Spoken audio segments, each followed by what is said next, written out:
Il lui donna le plan de tout ce qui lui avait été révélé par l'Esprit. 1 Chroniques 28:12. C'est par un écrit de sa main, dit David, que l'Éternel m'a donné l'intelligence de tout cela, de tous les ouvrages de ce modèle. 1 Chroniques 28:19.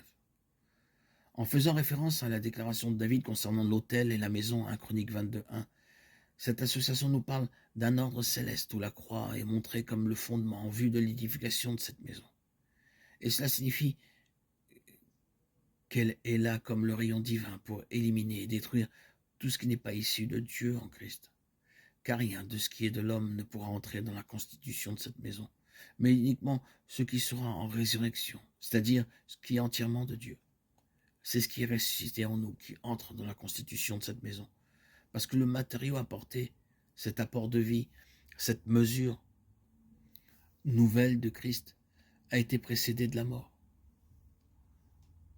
Pour qu'il en soit ainsi, il faut que nous exposions jour après jour l'homme naturel à la croix, car elle est cette puissance qui retient dans la mort ce qui est de l'homme naturel et fait tarir la source de notre vie propre, afin qu'un jour nous soyons à nos propres yeux comme la verge d'Aaron, un bois mort et desséché.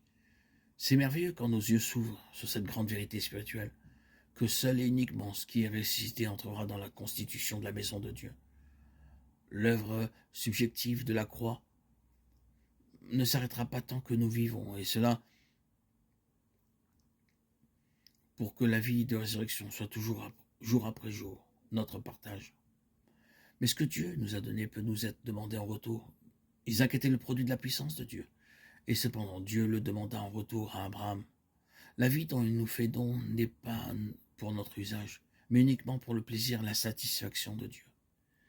Elle est en nous avec toute la potentialité de sa puissance et la plénitude de la pensée de Dieu pour l'homme.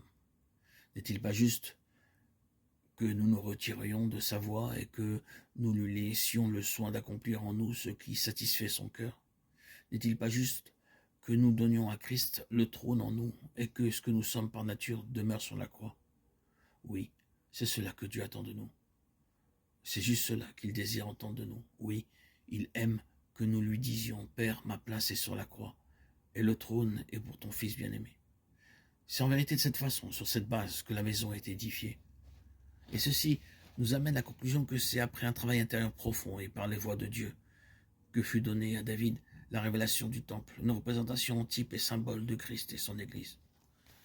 Nous voudrions voir, et cependant Dieu ne peut nous révéler encore ce qu'il a dans son cœur avant que nous soyons passés par une expérience profonde de notre mort avec lui, et que les profondes eaux de l'épreuve ne soient passées sur nous. Alors seulement cette révélation de ce qu'est l'Église, le mystère de Christ, nous est donnée. Mais avant que nous puissions voir la maison, il nous révélera le Fils, l'objet de son amour, et précédant ces révélations, la croix comme l'infranchissable barrière dressée devant l'homme naturel. Dieu, par un travail méthodique, préparera David pour ce grand but, celui de recevoir cette révélation. Ce fut par un chemin difficile et douloureux et en dépit de ses défaillances que le Seigneur l'amena au but. Il le fera aussi pour nous. Et bien que nous ne soyons pas appelés aux mêmes responsabilités ni aux mêmes rôles ou fonctions dans le corps, Dieu désire que tous nous assumions notre part à notre place dans sa maison. Il sait et connaît les voies qu'il a choisies pour nous, pour vous, pour moi. Il nous appartient de lui permettre de nous conduire en dépit de tout ce qui peut être devant nous. Lui le sait et cela est bien suffisant. Voire est coûteux, mais c'est infiniment précieux pour lui. Nous ne lui refuserons donc pas ce qu'il demande. Même notre Isaac, afin que son triomphe s'établisse en nous et que nous soyons avec lui dans les âges à venir.